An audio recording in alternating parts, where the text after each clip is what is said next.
The award-winning Tennessee WildCast is on the air with the latest on hunting, fishing, boating, wildlife watching, and all things outdoors. Make welcome your host, drummer and outdoor expert novice, Jason Harmon.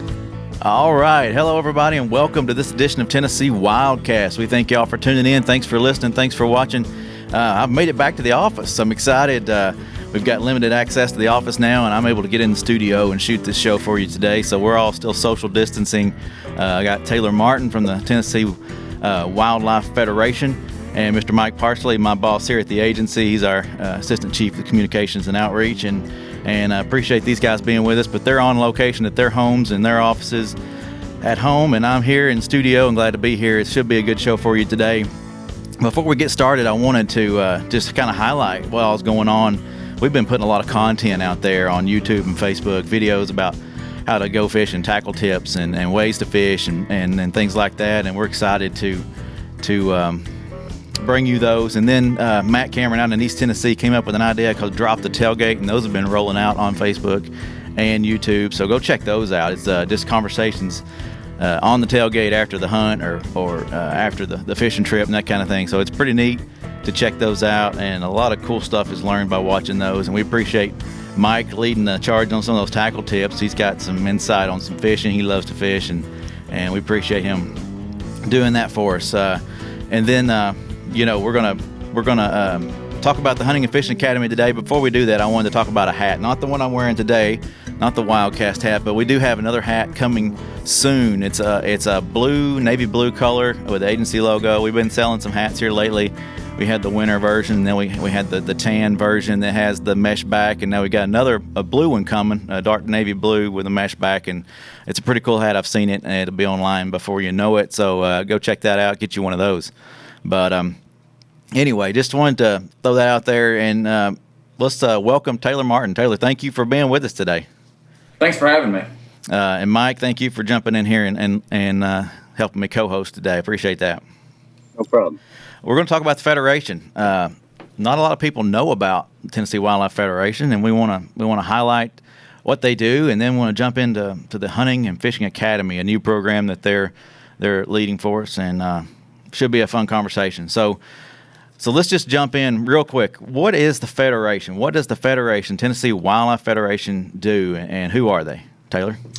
So, like you said, not a lot of people know who we are at the Tennessee Wildlife Federation, which is kind of surprising. We've been around the state for a pretty long time. We started back out in 1946, and we've had a few different names since then, but we're Tennessee Wildlife Federation now. And our main drive right now is the dedicated conservation, the sound management, and wise use of Tennessee's great outdoors.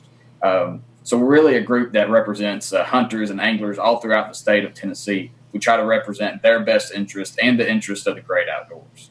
So a lot of our work deals with conservation policy. And then in recent years, in the past 15, 20 years, we've developed a youth outreach arm, which that's where Hunting and Fishing Academy fits in. And it's where our Tennessee Scholastic Clay Target program also fits in. So trying to get more people involved in the outdoors and make sure there's continuing funding for conservation throughout the state of Tennessee.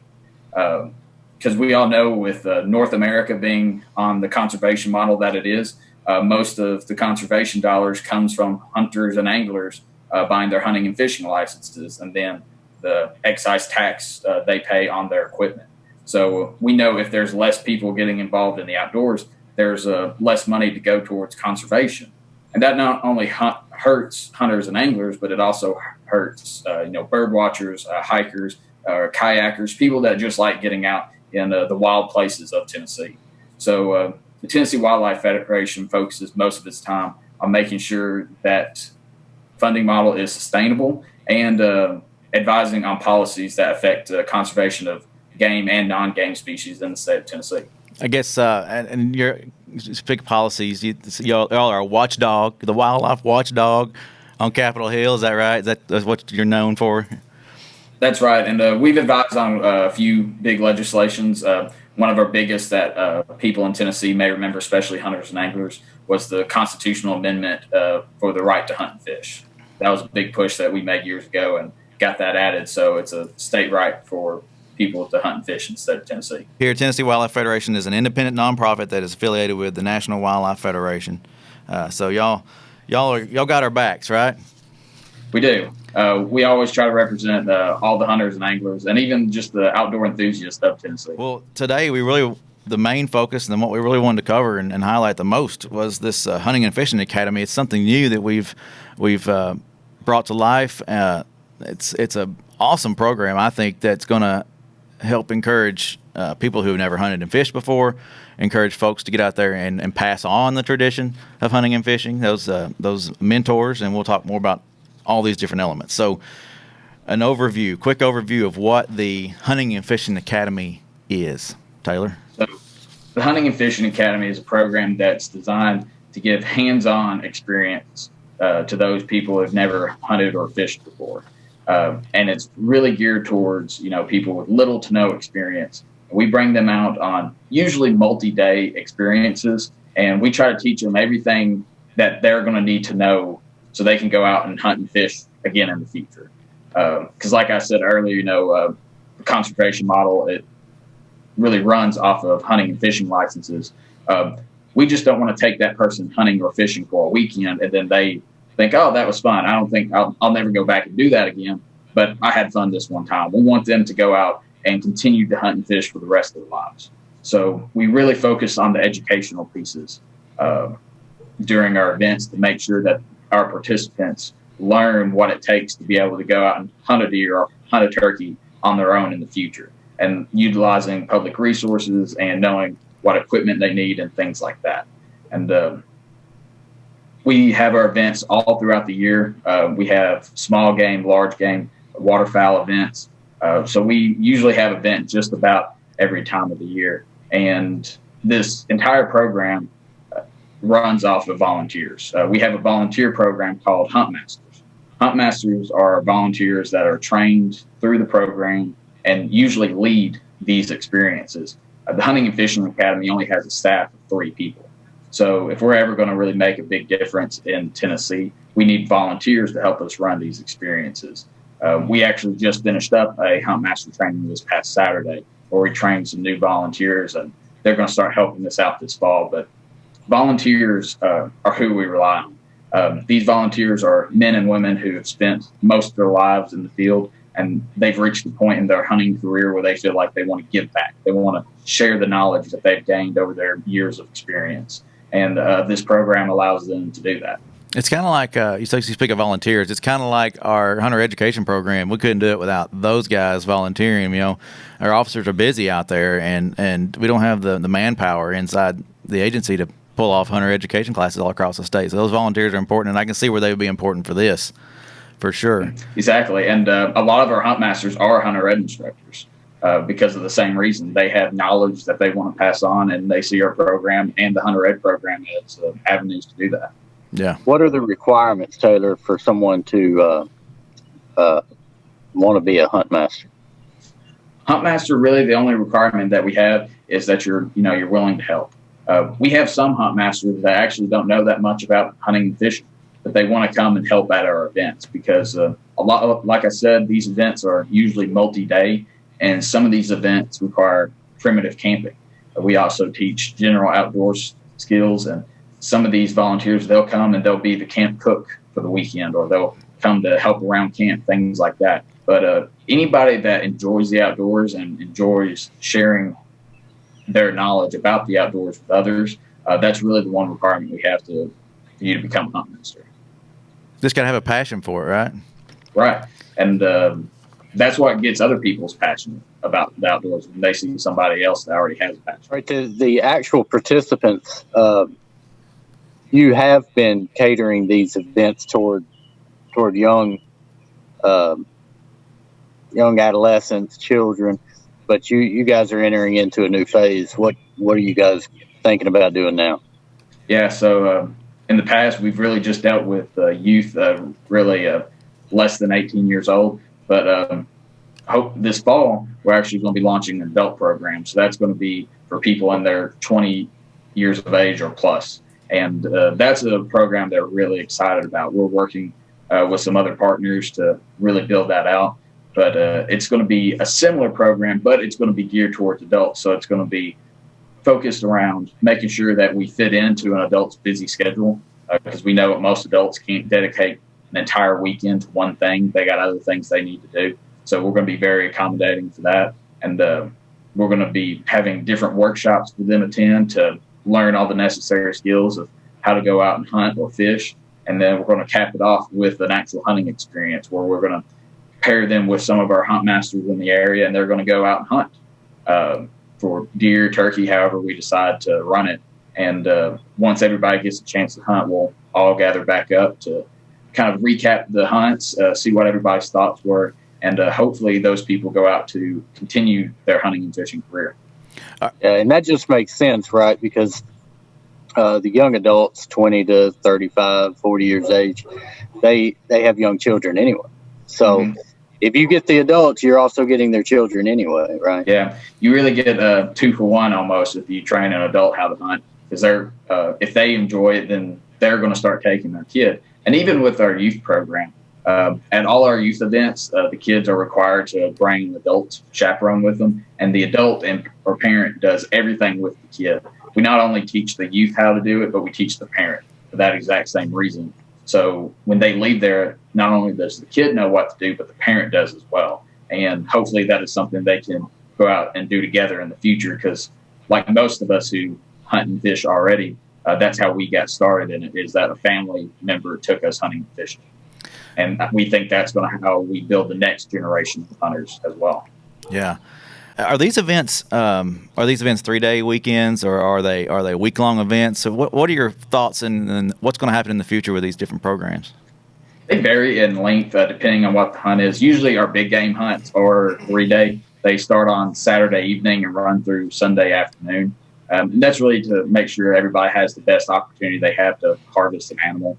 Because we all know, if you go big game hunting, deer hunting, or turkey hunting for one morning, your chances aren't that good. But our small game, like our squirrel or duck hunting, things like that, are some days 1 day or half day. Mike. But yeah, you got to go more than once, or have a long weekend to have the opportunity. You don't always have success that first trip. Yeah, and as most hunters and anglers will tell you too, there's a lot of little things that go into just hunting one animal. A lot of little knowledge that you get. So it's a lot to even cram all that stuff into a 3-day weekend. Mm-hmm. So having that amount of time with these participants to try to get them as much knowledge as we can in this short amount of time, we really think we need that long weekend. Yeah. And you spoke earlier about, all the volunteers and you yourself have a passion for this and passing this on. How did you get introduced into the outdoors, and what brought this passion in for you? Like I said, I'm a pretty common story. My dad got me into hunting when I was pretty young. I don't know how young I was when he first took me out on a boat to go waterfowl hunting, but from the story my parents tell, it was pretty young, about the time I could walk and fit my feet into boots. But my dad's always been a lifelong waterfowl hunter and outdoorsman.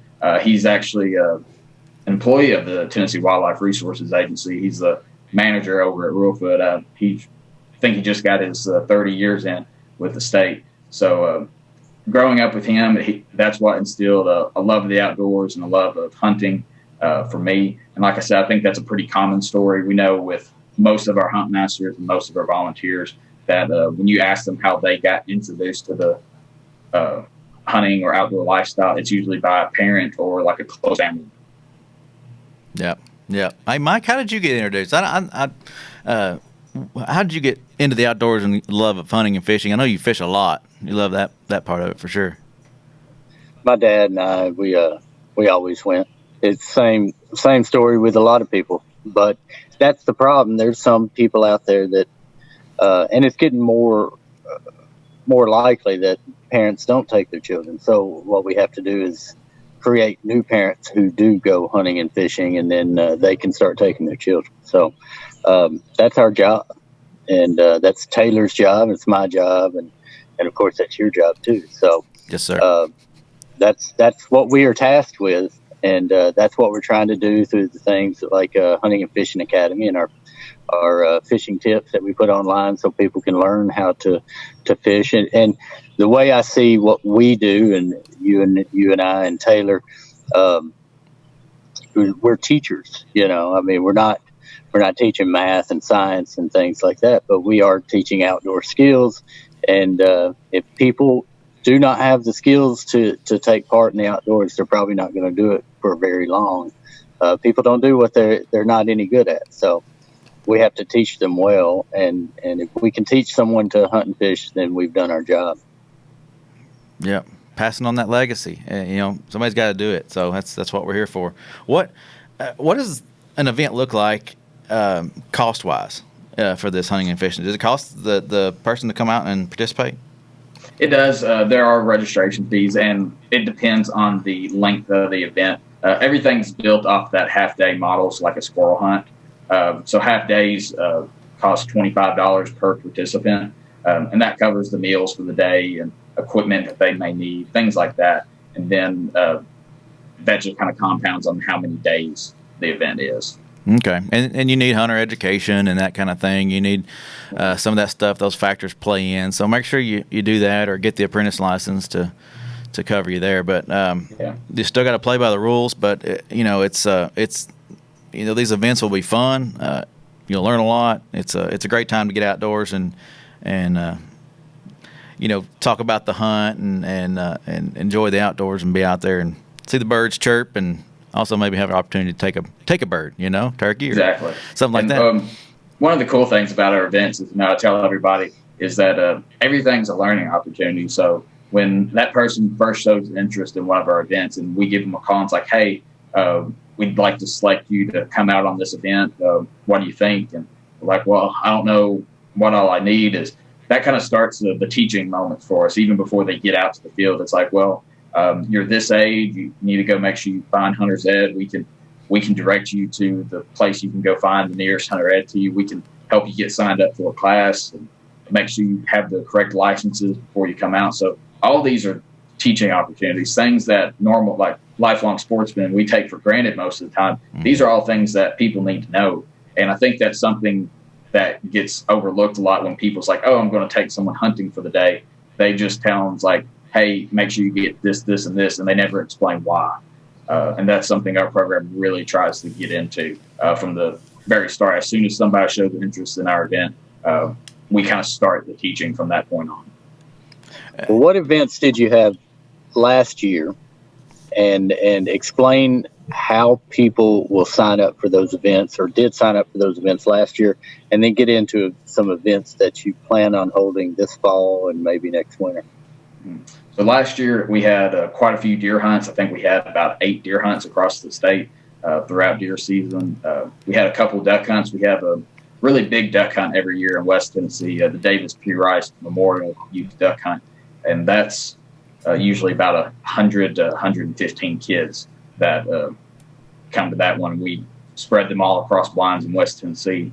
We were supposed to have some turkey hunts, but due to certain circumstances, we weren't able to have those. But coming up for this year, we're really looking forward to it. We got a full staff that's fully trained now going into the fall. So we're going to have even more deer hunts, more small game opportunities. So we're going to have more dove hunts, more squirrel hunts, hopefully some more waterfowl hunts, because we find that for new hunters and anglers, those small game events are sometimes more appealing than the big game hunts. It's a little less pressure and a little bit more fun to go on as your first time.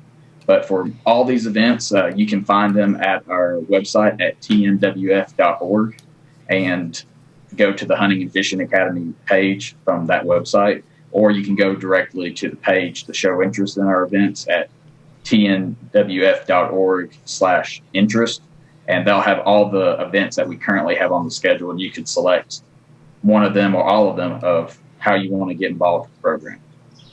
And you're also going to be able to sign up for the events through our website, correct? Isn't that right?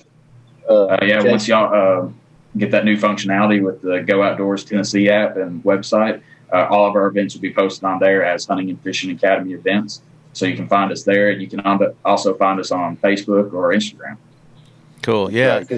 Yeah, GoOutdoorsTennessee.com is where you get your licenses, and that's our portal. And like I said, we're going to have an event system coming on board that's going to be not only great for the Hunting and Fishing Academy events, but our events as the agency, things that we're putting on as an agency. So be watching that website, and we'll put out notifications and things like that to let you know that it's live when that happens. But that's how we're going to sign up for events and things like that, so we can make sure we get everybody signed up and have a great experience and get outdoors. So it's a pretty cool platform that we'll be adding pretty soon. So as well as a storefront. So a lot of cool gear too.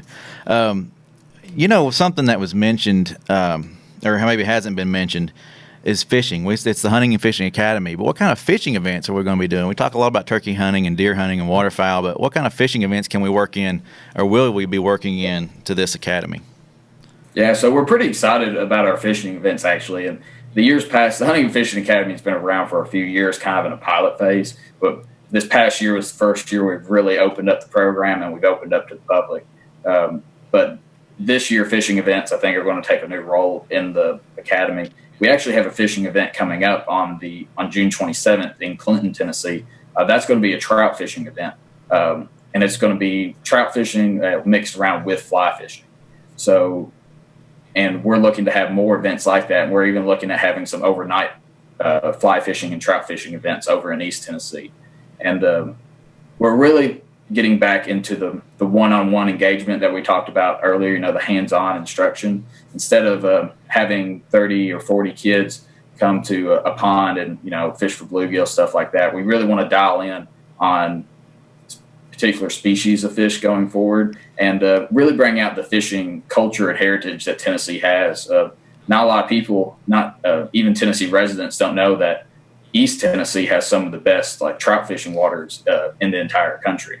And so we want to highlight that, and we want to highlight the fishing in West Tennessee as well, Middle Tennessee, things like that. So we're really looking forward to our fishing events. But we got the one coming up on June 27th in Clinton, Tennessee.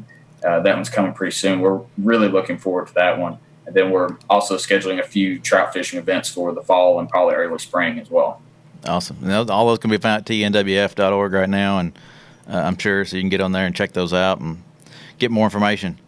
Yeah, that's cool. There is a lot of opportunities in Tennessee. It's amazing the topography across the state from west to east. It's amazing what we have here, and it can be flat, it can be hilly, it can be all in between, and it's a great state to live in, a great state to hunt and fish in. We got a lot of folks at the agency that are dedicated to making it even better, and they're working hard every day. And people may not see that, and it may not be right out in front of their face, but believe it or not, they have a passion for it, and that's why they're here. And if they don't, they're not. They wouldn't be here. But it's a great agency to work for, and we're working for you, the hunter and fisherman. So anyway, I just wanted to say that we mentioned the hunts. Are these going to be public land hunts, or do we have landowners that are helping us out, giving us the place to hunt? Is this all on public land? A lot of our hunts right now take place on private land. We partner with private landowners to allow us to come onto their property for a weekend a day to hunt and fish. But we are actually expanding into public land hunts. In February, we had a public land squirrel hunt on the Tellico Lake WMA over in East Tennessee. And with our adult program that we mentioned, I think we're going to try to focus that program on using public lands, because that's part of the teaching of it. It's public lands are a public resource. They belong to all Tennesseans. So we want to teach people how to effectively use those for hunting and fishing. So I think public lands are going to play a bigger part in the program moving forward.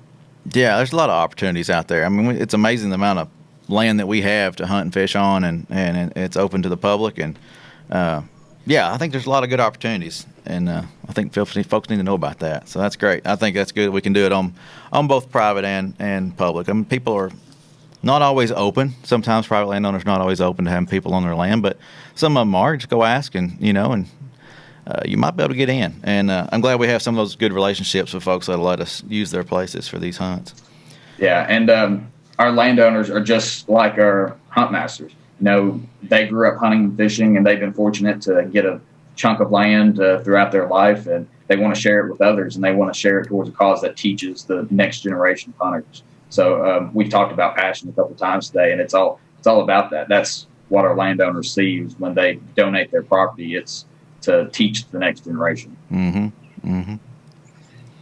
The TWRA and the Federation, they work hand in hand with one another on not just the Hunting and Fishing Academy. What all programs do we work together to create new hunters and fishermen, or to help people out, just helping?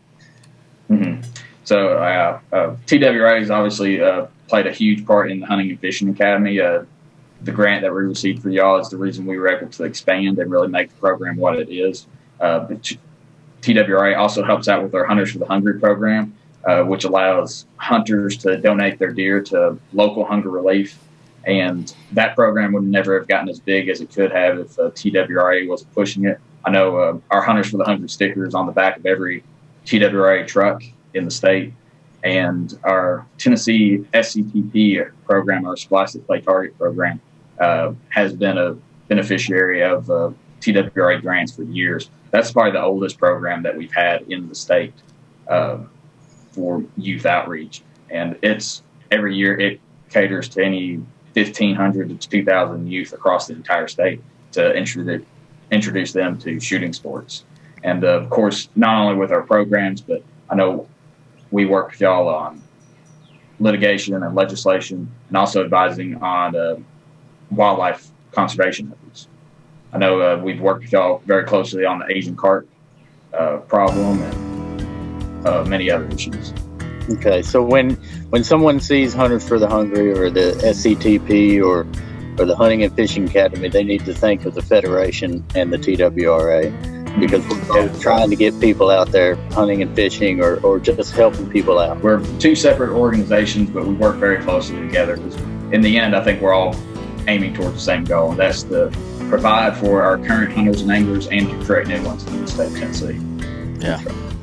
Well, we're going to run out of time, and I want to try to wrap things up right here. I just want to reiterate how people can find out more about this program, the Hunting and Fishing Academy. Tell us where we can find that information, Taylor. You can find us on our website. If you go to tnwf.org, you can find the Hunting and Fishing Academy page there, and it has all of our events. You can sign up for Hunt Master trainings and read a little bit more about the program there. And you can also find us on Facebook by searching Tennessee Wildlife Federation. We post all of our events there. So if you see it and like it, be sure to share it with your friends and get the word out. But the best place to find out what's going on with the program is our website at tnwf.org. All right. Well, guys, I appreciate y'all tuning in and being with us today. I thank everybody for watching and listening. Taylor, thanks for the hard work, and Mike as well. Thank you for all your hard work, and we'll just keep pressing on and passing it on. But we appreciate you guys, and we want to thank everybody for tuning in to this edition of Tennessee WildCast, and we'll see you next time. Thanks for tuning in. Stay connected with TWRA by visiting our website at tnwildlife.org and follow us on Facebook, Twitter, and Instagram. Hey, it's all about Tennessee wildlife. It's what we do. Tennessee WildCast will be on the air again next week. We'll see you then.